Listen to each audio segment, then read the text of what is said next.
I decided I'm going to make a tutorial on how to solve the Rubik's Cube using the same method I use, which is CFOP method, which stands for cross first two layers, OLL and PLL. And OLL stands for orientation of the last layer, and PLL is permutation of the last layer. So, the first thing we're going to go over is algorithm notation. An algorithm is a series of moves that will always move the same pieces around the puzzle in the same way if you do it the same way every time. So they're pretty important for solving the thing, especially during the last layer. That's when they're used the most. So algorithm notation is every turn is represented as a letter. So the right side of the cube is represented with an R, and that's a capital R, by the way, an R. So an R would mean move the right side 90 degrees clockwise, like this.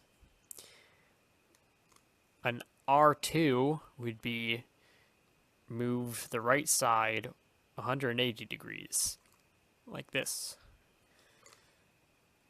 An R prime, which would be an R followed by an apostrophe, would mean move the right side of the cube 90 degrees counterclockwise, like this. So there's the right side R, the front side F, the left side L, the top side U for up, the down side D, and the back side is B. There's also M, and I think this would be S, and I think this is E. I'm not too sure about that. We're not going to be using E moves at all during this tutorial, though, so not important. There are also wide moves you can do. You can move 2 layers at a time, like this. So those we'll be using lowercase letters for. So a lowercase r would be moving these 2 layers 90 degrees. A lowercase r prime, it would be like that. So a prime is always counterclockwise. So this would be r prime. This would be L prime. So that is algorithm notation. Into the actual method itself. I'm just going to scramble the cube, and then I'll get into a demonstration solve. So this is just going to be showing off what this method is. Not a very in-depth description of it, and then later I'll get into an in-depth description of it. So the first thing is I'm going to solve a white cross on the bottom so that the edge pieces are aligned with their corresponding centers. Because as you should know at this point, the centers are always fixed relative to each other. You're always going to have yellow opposite white, blue opposite green, red opposite orange.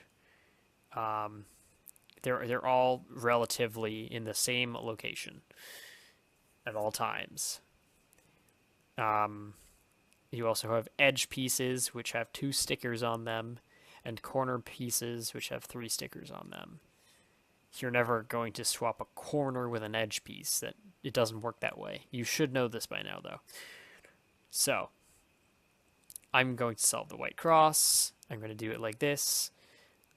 I see this edge needs to go here. This needs to go down like that. And this needs to go here. And the last one like that. So I have a white cross solved. The next step, I solved the first 2 layers. I solved them both at the same time. I do that by pairing edge and corner pieces together. like this, and then inserting them into the locations that they need to go. So I'll just finish the rest of that. I just misrecognized that. Whoops. I'll do these two next. And then I'll do these two. And these two. And then the next step would be, since I'm going to be teaching for look last layer, which uses less algorithms to memorize, the next step would be orienting the top edges, and then orienting the top corners, then permuting the top corners, and permuting the top layer edges. So first things first, I'm going to orient the edges, then I'm going to orient the corners, and I actually know how to solve the rest of it in one algorithm, but for the sake of this, I'm going to do two algorithms. One that solves all the corners all the way around the cube, and then one last one for the edges. So at the end of this tutorial, once you learn everything from it, you should be able to solve the first two layers at the same time, and then the last layer in just 4 steps. So it is pretty quick. With this method, you can pretty easily get times under a minute, and with for look last layer, if you have a decent enough cube and you just practice enough, you can actually get that time probably down to 30 seconds, maybe less. And then you can continue to expand upon this method. You can bring the 4 looks down to 3 looks by learning how to permute the corners and edges at the same time. You can learn how to orient the edges and corners at the same time. So that brings it down to 2 looks. And then there's other things you can add on top of that. It keeps going. You can keep on learning new algorithms and new things to make CFOP really fast if you really want to keep getting it low. A lot of the best cubers in the world, a lot of the fastest people use this method. And this is just going to be the basic version of it. So first things first, the cross. Okay, so I'm not going to be getting into great detail on how to solve the cross. You should be able to figure out how to do it yourself, but just know that each edge piece, the white side needs to be facing the white side, of course, and the other sticker needs to be aligned with its corresponding center, like this. And that's how the cross should be solved. So an example of how to do that would be, you're going to find the white side, put it on the bottom, and then you're going to look for the 4 edge pieces that you need to put. So I found all 4 of them. So here's 1, 2, 3, 4. This green one needs to go here, so we align it so that the green sticker is facing the green center, and we put the white sticker down to the bottom. This blue one, blue, white, we need to turn this up into the top and rotate it so that this blue sticker matches this blue center. Then we can actually, I'm going to rotate it in the bottom this way so that this matches up in place here. Now I can rotate the red sticker in place like that, and I can rotate the blue sticker in place, and the last sticker remaining, this white one here, we know without even looking at the back of it that it has to be orange because it's the only one that's not in place. So of course it is orange. We put it over the orange center and turn it down into the bottom. So now we have the white cross solved. That's a good example. You can do it in less moves sometimes. It really varies.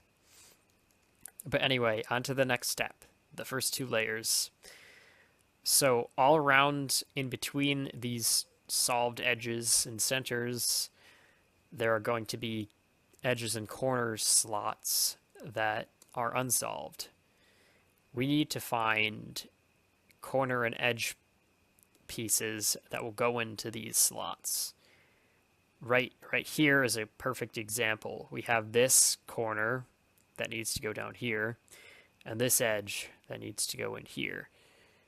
So the first thing we're going to do is, if they're right next to each other like this and they're not paired up in the correct orientation, we need to break them up. And to do that, we're going to hide the corner down into the bottom layer, turn this away, and bring it back up. In this case, in this particular case, the bottom color, which is white, is facing up. So when you have this case with the white sticker on the corner facing up, you can take your edge piece that you're going to pair with the corner and put it so that its sticker is matching its corresponding center like this. Then you're going to want to turn the top sticker away from its corresponding center like this. Then put the corner, which is right here, over top of that edge and restore the cross and bring this pair back into the top like this.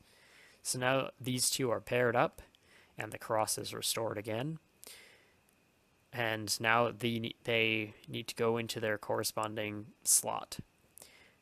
There are two ways to insert a pair into the slot. The first way is you are going to place the pair so that there are different colors right here. There's the green center and a red sticker here. And this is the slot they need to go into. You'll bring this side up. Bring this top like this so that they form a block, a 2x2x1 block, and then restore the cross again like that. So now the cross is restored and you have this F2L pair inserted in its slot. I noticed as I did that I took these two pieces out of the slot. These are matching corner and edge pairs. And in this case, you have the same color on the top and the white sticker facing the front like this. We're going to hide the corner. We'll put it over a solved pair and make sure that the pair that we're bringing up is unsolved. Like this is not solved. So when we hide the corner, we're bringing up an unsolved pair into the top. And now we're going to bring this edge piece into the back like this, so that when we unhide the corner piece, these two are paired up. And now they can be inserted into this back slot here, and you can either turn it around and insert it like that, or you could do it from the back like this. And now they're inserted into the back. So now we have this case again. I already showed you this case with the white on top and how to solve that. So I'm going to try to show off something else, which is this. This is, you have a different color on the top, and the white is on this side. You're going to put the corner over its corresponding slot, and then in this case, since it's on the left, we'll do an L prime U prime L move. So it's a 3-move insert like this.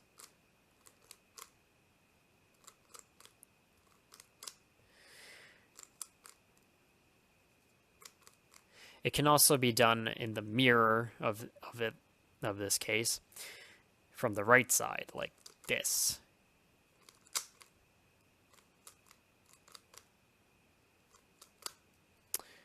So those are the 3 common cases that you need to know. If you get something like, all right, let me just set up a case here. This case, these two are right next to each other. They need to be one apart, so you need to hide this corner, bring this around here, and unhide it to set up for a 3-move insert. One pretty nasty case is something I'll show in a second once I set it up. This case right here, you have the same color on the top and they're not paired up correctly. For this, you're going to put it over its corresponding slot and use this slot to break these apart without messing anything else up, since this is always going to be an empty slot. You can actually use any empty slot for this, but in this case we're going to be using the slot that these two need to go in. So we'll do an R, U prime, R prime, U prime, or U2 rather, and then it's set up for a 3-move insert like this. So those are all the common cases. Sometimes you'll just be lucky and you'll have a pair already set up to put in. Sometimes you'll solve the cross and already have a pair inserted. That's a pretty lucky case. The last case I'm going to cover is you have a corner inserted but not an edge. So the corner is inserted but the edge is not. And for this, you're going to need to learn an algorithm, which I'm going to put the algorithm notation up on the screen for this part. It goes like this.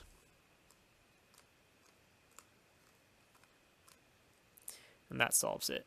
There's also the mirror of that case.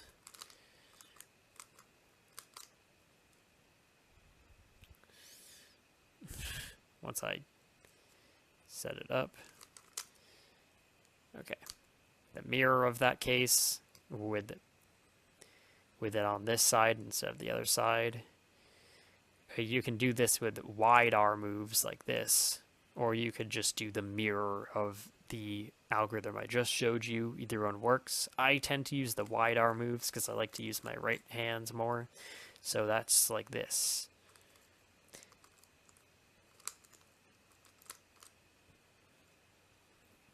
Okay, so we've covered all of the basic F2L things.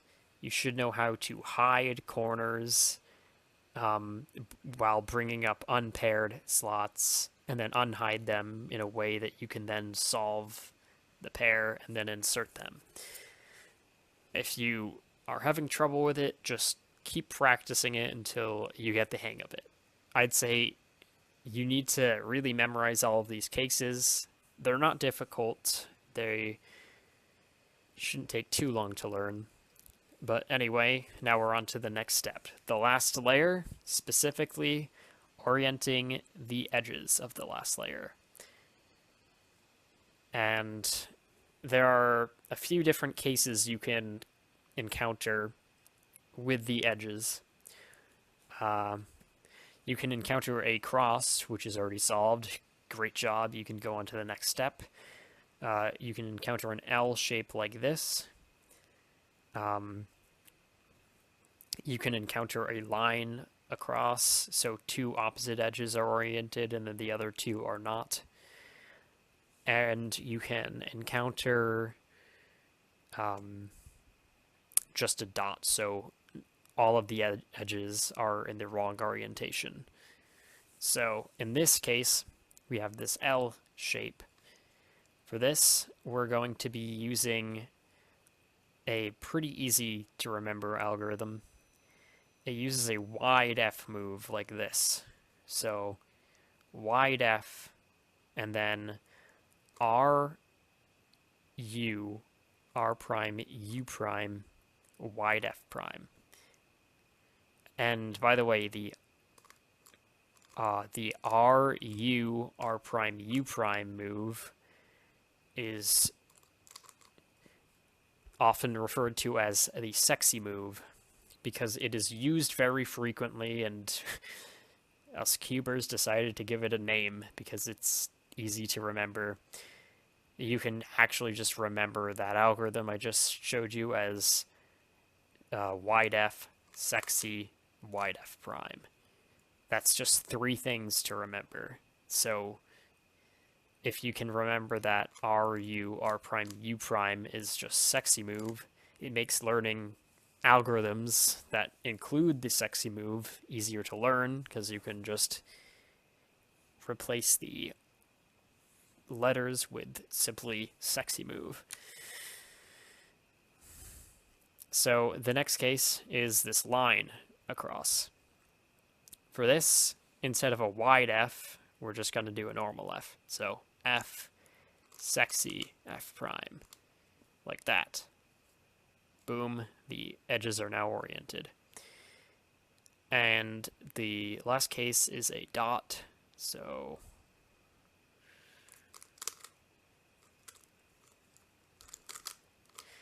the dot case, where you have all of the edges misoriented. For this, this is the worst case to get, by the way. For this, you can do F, sexy, and then a slice move down like this. At this point in the algorithm, if you were to do an F prime, it would bring you to the L case like this. But we can cancel that and just go right, instead of bringing this up and then bringing this back down, like we would do in the L case, we'll just bring this slice down like that. And then a sexy and the wide F prime. So again, that'd be F, sexy, slice down like this, sexy, F prime. And that solves the yellow cross.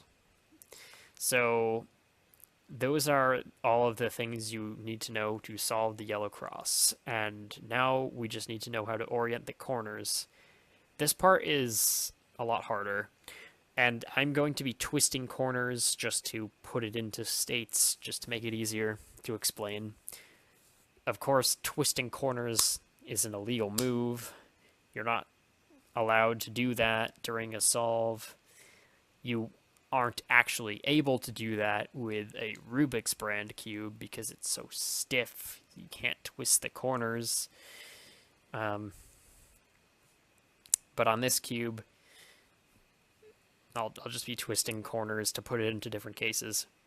So the first case I want to show off is going to be this case. This is one of the cases you might encounter. It looks like a sort of fish on the top here, and you've got this yellow sticker facing back, this yellow sticker facing to the left, and then this yellow sticker facing towards you. If it's in any other orientation, you want to bring it so that, like, the nose of the fish is facing the bottom left, so that this sticker is facing towards you. And the algorithm we're going to be using to solve this case is RU, R prime, U, R, U2, R prime. So that is known as soon. That's what that algorithm is called. That's what that case is called. So again, RU, R prime, U, R, U2, R prime. So to memorize this algorithm, just keep doing it over and over again until you're comfortable with it, and then try doing it without looking at the notation, and try to do as much as you can without looking at it until you can do it from memory, and then just keep doing it until you can comfortably do it without pausing. So the next case, which I just set up, is anti-soon. It looks the same on the top here, but the stickers on the corners are in the other direction, so it's facing out this way. For this, we want to hold it like this. and we will do the anti-soon algorithm, which is a very similar algorithm. It's basically like the same thing in reverse. R prime, U prime, R, U prime, R prime, U2, R. That's what the anti-soon algorithm is. And you can see that, orients the last layer. So the next algorithm that I will show is the car algorithm. It's called car because it has headlights on the front and headlights on the back. So there's a very, very easy to remember algorithm for this, which is just F and then triple sexy. F prime. So once again, F prime. So F, sexy, sexy, sexy, F prime. You can see now why it's important to remember the sexy move. It gets used a lot. All right, another case. You have headlights in the front and in the back like this. They're facing outwards. For this case, we're going to hold it like this. So one of these outward facing stickers is facing us and the headlights are on the left here. So for this, we do a wide F, sexy, slice up like this, sexy, F prime. So once again, wide F, sexy, slice move, sexy, F prime.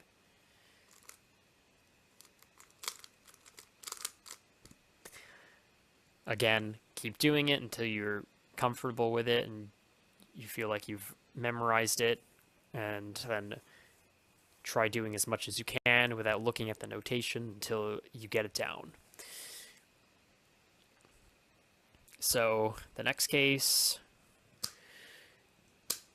on the top, you've got two lines here. These two corners are in the right orientation, and you have headlights on the front.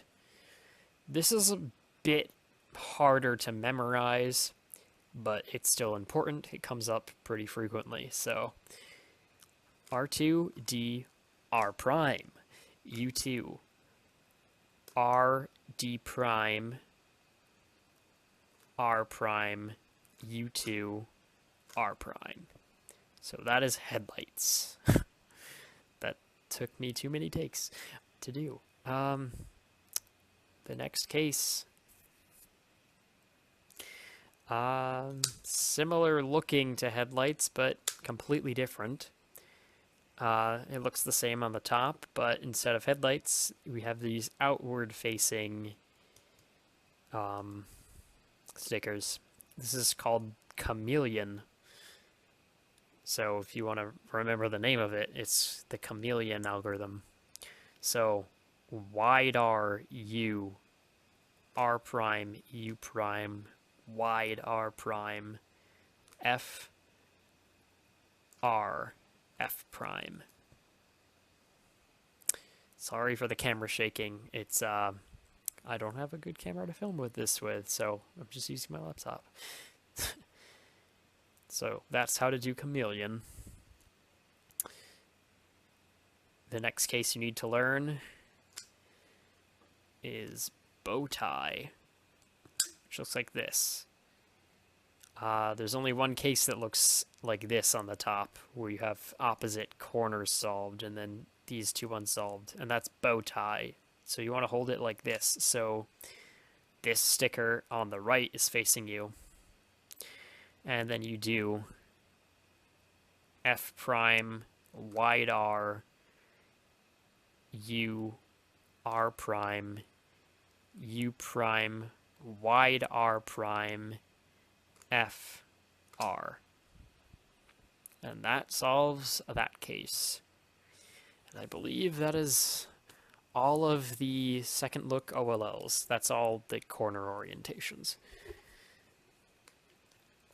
So now we're going to learn how to permute the corners so that we solve all the corners and only have edges left to permute. So the first thing we're going to do is we're going to look around at the corners of each side for headlights. So we have headlights right here. That's good. We want to put the headlights in the back. So the headlights are now in the back. And now we do this algorithm. Wide L prime U R prime D2 R U prime R prime D2 R2. And that will solve all the corner permutations. So now we only have some edges to permute.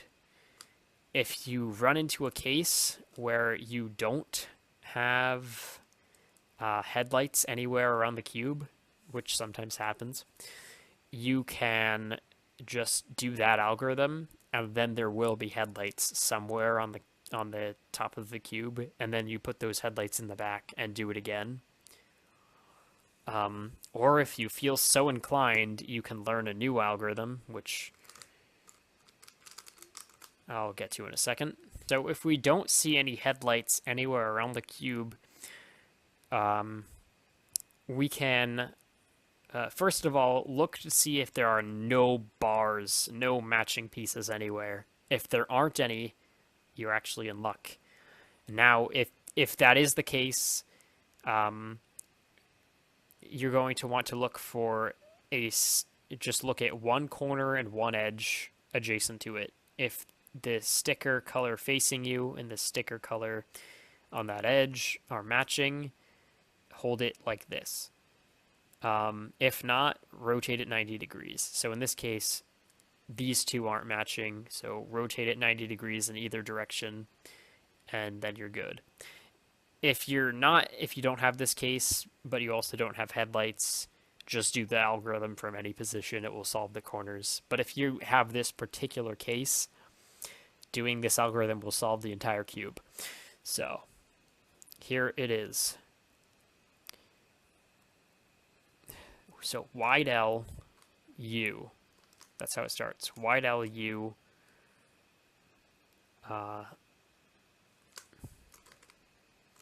Okay. It's hard for me because I've committed it to muscle memory and I'm not looking at any sort of cheat sheet. So wide L, U, R prime, D, R, U, R prime, D prime, R, U, R prime, D prime, D, not D prime, R, U prime, R prime, D prime. Okay, so that's it. And that will solve the last layer if you run into that particular case. If not, and you don't have headlights, it will just solve the corners. So now you know how to solve the corners every time with just one algorithm. So the next thing to learn is how to solve the edges. So I'll start with my first case. The first case you might run into is the opposite edges need to be swapped. So these two need to be swapped, and these two need to be swapped. You can tell by looking at just two sides of the cube when you have this case, because you'll see this sticker color is opposite to these two, and this sticker color is opposite to these two. So the only possible scenario would be that these need to be swapped and these need to be swapped. So the algorithm for this uses slice moves like this. I do this with my ring finger and my middle finger. So I do ring middle. For a double M slice move, I'll do like this motion with my ring and middle finger. And it only uses double M slice moves. So M2 U prime, M2 U2, M2 U prime, M2.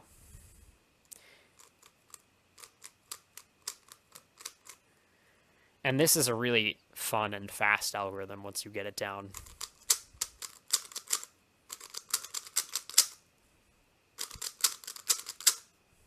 See, like you can do that one pretty quick. The next one will diagonally swap two of the edges. So these will be diagonally swapped and these will be diagonally swapped. So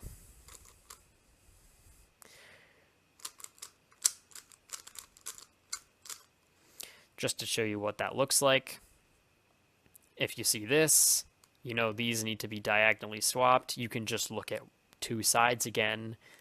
If you see two that need to be diagonally swapped, the other two also will need to be diagonally swapped, assuming you're using the CFOP method. I believe there actually might be an algorithm to just swap two edges. Not actually sure about that. I think there might be. But you'll never run into that case using CFOP, so don't worry about it. So here is the algorithm for this case. You want to make sure that you're holding it so that the diagonal swap is going to be like this. So these two are swapped and these two are swapped, as opposed to these two being swapped and these two being swapped. If you're holding it like this, like these two need to be swapped and these two need to be swapped, you need to rotate it 90 degrees. So M2 U prime, M2 U prime, M. So that's slicing it forward like this. The top comes down. M, U2, M2, U2, M, U2. So once again, M2, U prime, M2, U prime, M, U2, M2, U2, M, U2.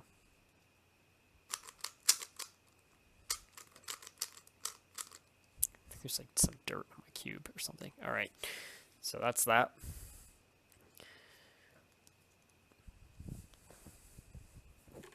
Ugh, my laptop charger fell off. So next is the U-perms, where you only have 3 edges that need to be swapped. So the first case is the clockwise swap, the clockwise U-perm. If this is the UB perm, I don't know why the clockwise one is UB and the counterclockwise one is UA, but I didn't make that up. So you can see this needs to go here, this needs to go here, and this needs to go here. So to do that, we'll use this algorithm. R2 U, R U, R prime U prime, R prime U prime, R prime U, R prime. So once again, R2 U, R U, R prime U prime, R prime U prime, R prime U, R prime. And that does the clockwise rotation. So now it's in the counterclockwise rotation, and this uses a different algorithm. You could just use the other algorithm twice, which is slower, so don't do that. Or you could do this algorithm. R U prime R U R U R U prime R prime U prime R2. So that's that. And I use this finger to flick this side, which is quite fast once you get it down. I actually think I covered all of the algorithms now, so now you should know to look PLLs, so permutations of the last layer, and to look OLLs, so you now know how to orient all the edges in one algorithm, and then orient the corners in one, and then permute the corners, and then permute the edges. So you can do the entire last layer in, at most, 4 looks, 4 algorithms, which is pretty quick. And it's a lot quicker than the layer by layer method where you have very long corner swapping algorithms that take forever. So yeah. If you're having trouble memorizing any of the algorithms, like I said earlier, you should just read the notation, keep doing it until you get somewhat familiar with it, you get it in your head, and then try to do as many moves of it as you can without looking at any sort of cheat sheet, any sort of notation. And once you get stuck, go back and look to see what to do. And if you ever, and then you just have to keep doing that until you get further along in the algorithm without needing to look back, until you're at the point where you can do the entire thing without looking, and then you can, once you can do the entire thing without looking, you should just keep doing it until you can do the entire thing without pauses whatsoever. So if you're pausing at all, that means you haven't quite committed it to muscle memory yet. So you shouldn't do something like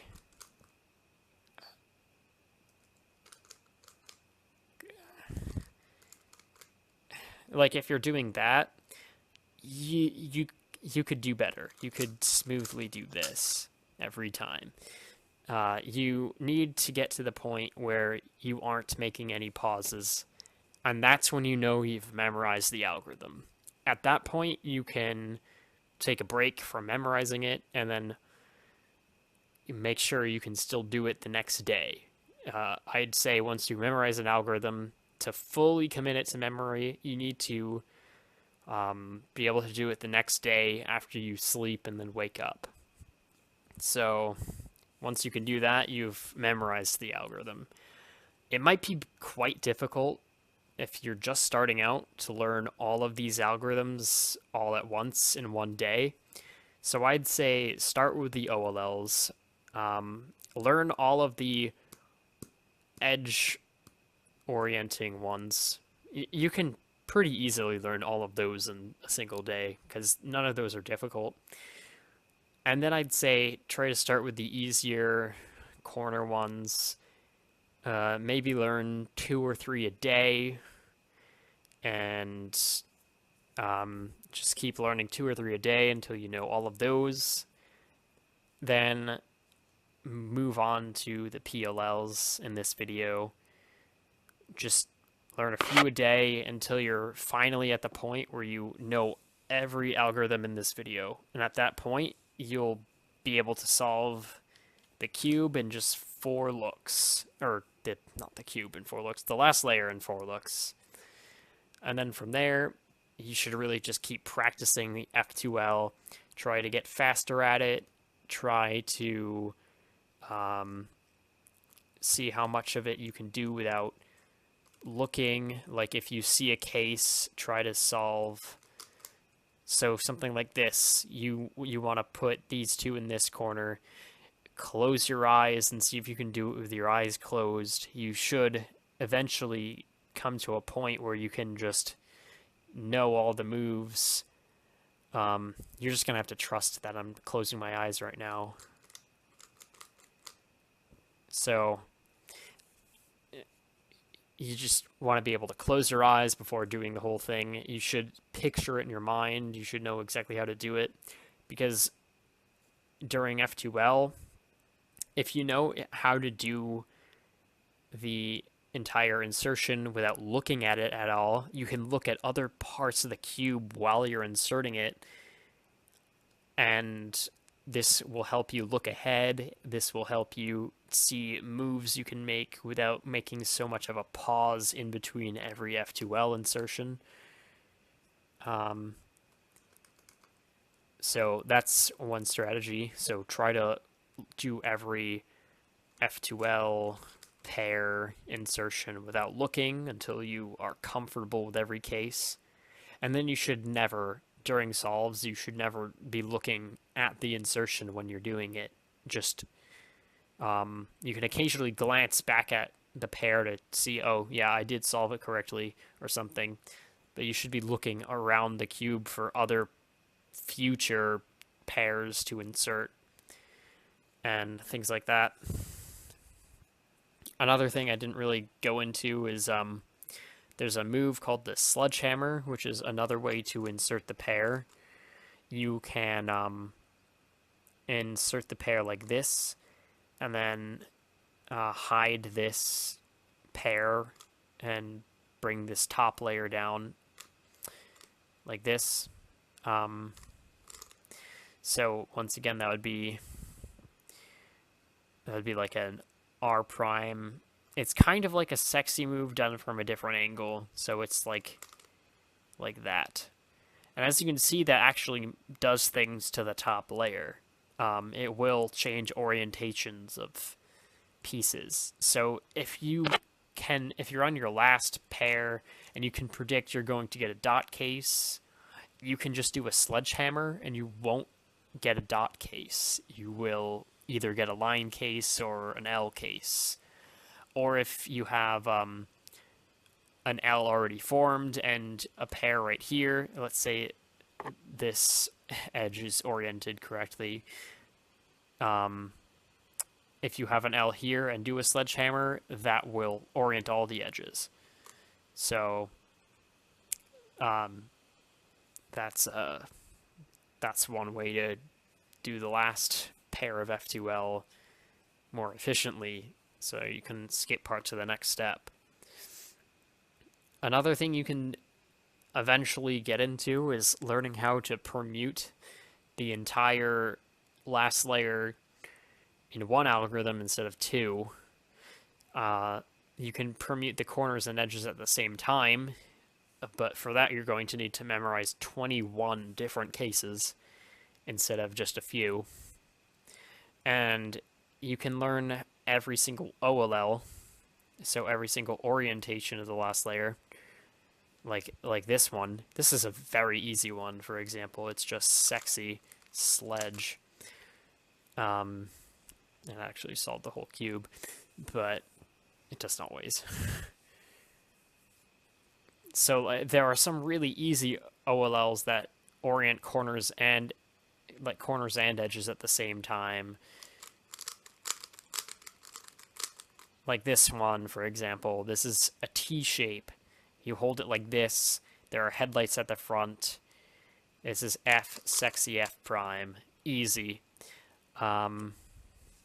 Like, you already know that algorithm, but now if you ever encounter that T shape, always know to put the T facing like this, so that the top of the T is on the right side, and then do the F, sexy F prime. Super easy. And the other T case,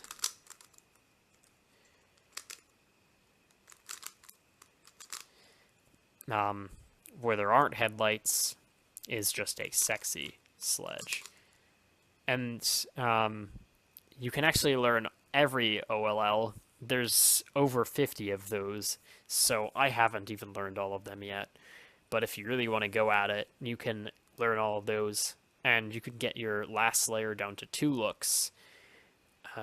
So you can see there's lots of ways to improve upon this method to make it a lot faster. It's a very versatile method. Some people even orient the last layer and permute the corners at the same time. That's something known as OLLCP, orientation of the last layer with corners permuted. There's even more algorithms to memorize. I don't know any of that, but that is a thing. Another thing is ZBLL, where if you get into an OLL case with the yellow cross already solved, there are 497 algorithms you need to memorize for ZBLL, where you can just do one algorithm from there to solve the entire cube. I am never planning on learning ZBLL. And chances are, if you're sane, you aren't either. I don't think many people do. It's kind of a lot of algorithms to memorize. But as you can see, there are not very many limits to this method. You can keep making it better. You can just keep expanding upon it. So yeah, this is a method not just for beginners, but also for experts alike. Some of the fastest cubers in the world, like Felix Zundegs and Lucas Etter, actually use variations of this method. So I know Lucas Etter uses OLLCP, and I think he also does the CFOP F2L. So yeah, it's a great method, and have fun solving the Rubik's Cube. That's all. Bye. Leave a like if you liked this video, if you thought it was helpful, and yeah, that's all. Thanks for watching.